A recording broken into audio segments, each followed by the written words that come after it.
Hello, this is Dr. Garrett Castleberry, Program Director for Communication, Media, and Ethics at Mid-America Christian University.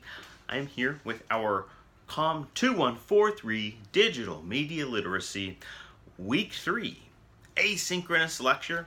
We call it asynchronous because we recognize our students span a number of categories. All right, so we've got students spanning different age demographics, right? Socioeconomical demographics. We are a nationally spread student body, but also an international university. All right, so we've got folks all over the map, and we are trying to meet in the middle.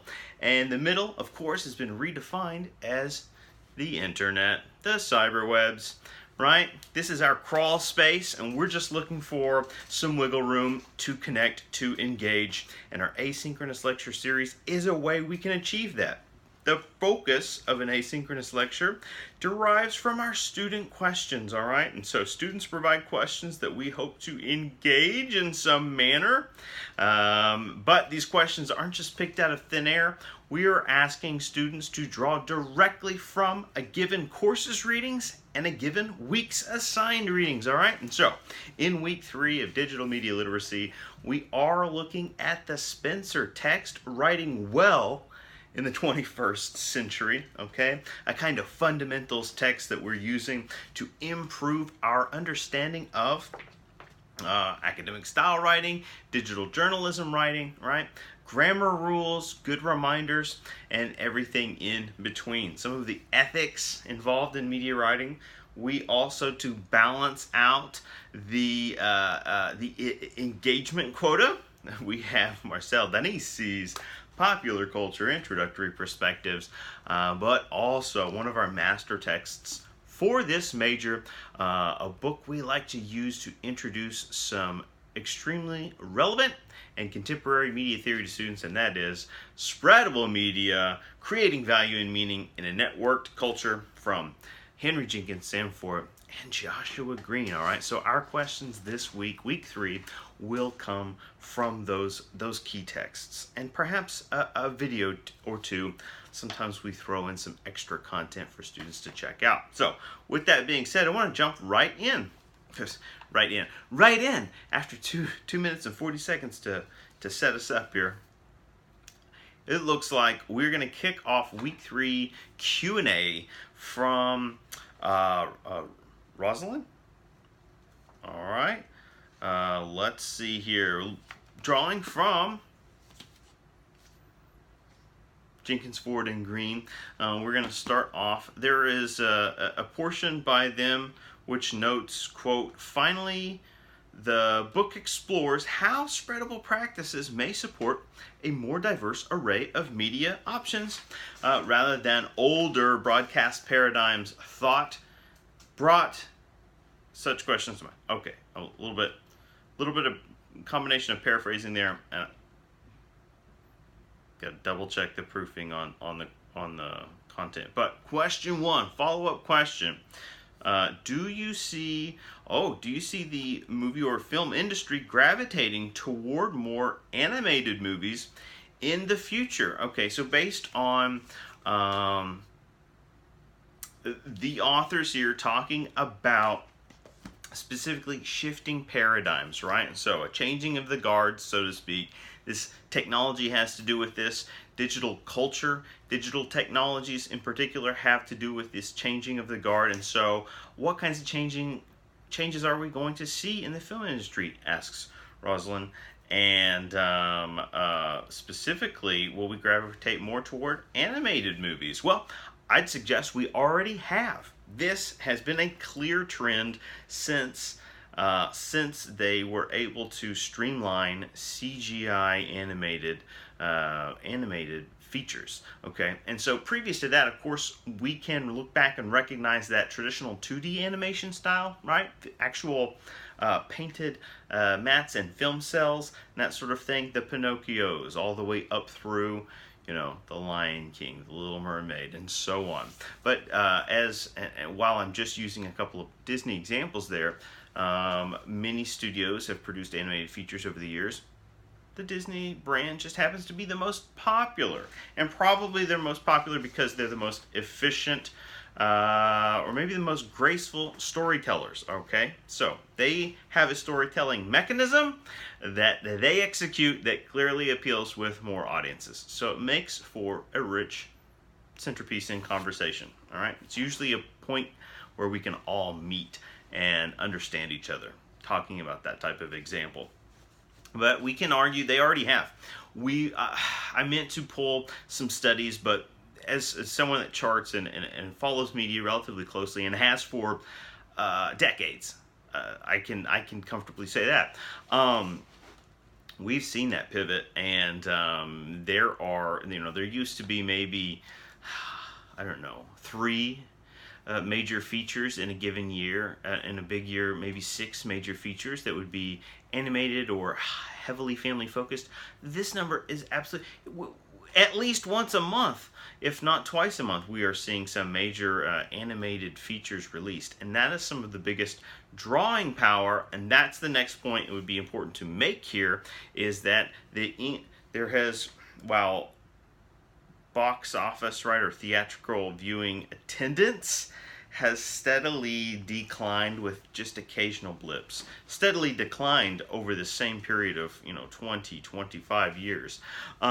We have seen the inflation, conversely, of ticket prices, and one of the areas in which ticket attendance remains steady is, of course, with animated programming, because you're not just buying one ticket. Often, to take a child is usually to also you to have a parent or multiple parents or guardians, right, or grandparents or whoever, older siblings or uncles and aunts and so on. And so it becomes a family affair going to the movies, and thus supports that economic system of storytelling. So note, in the same instance, we've seen an increase in overall animation films. We've seen a steady decrease in the amount of R-rated features. All right, so restricted, in other words. All right, films, entertainment properties selectively produced for adults only. Much fewer of those in circulation, or rather released to theaters. We are still seeing, a ton of content, just not that kind of heavy emphasis.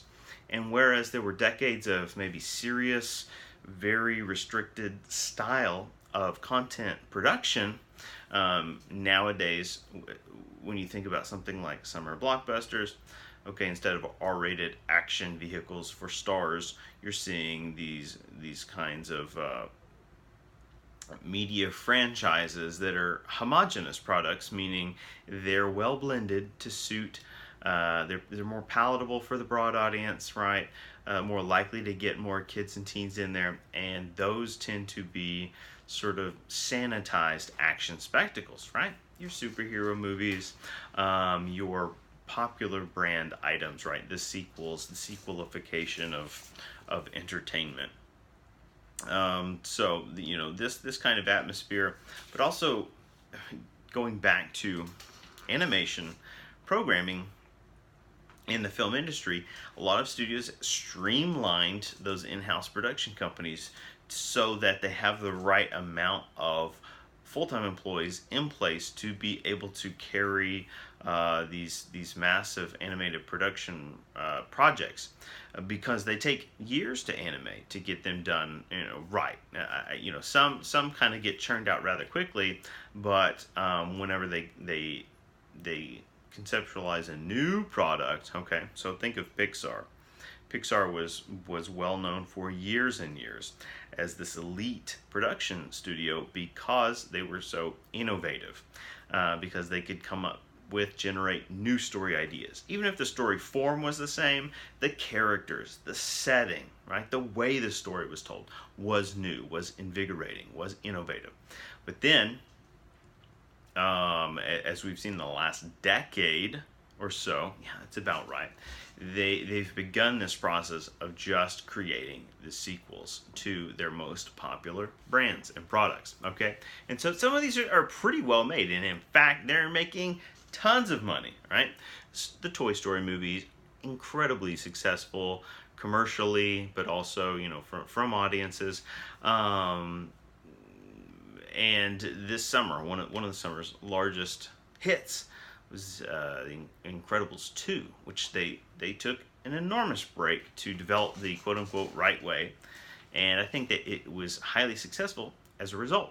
But we've seen some of those almost bland or neutered sequels from the Pixar franchise.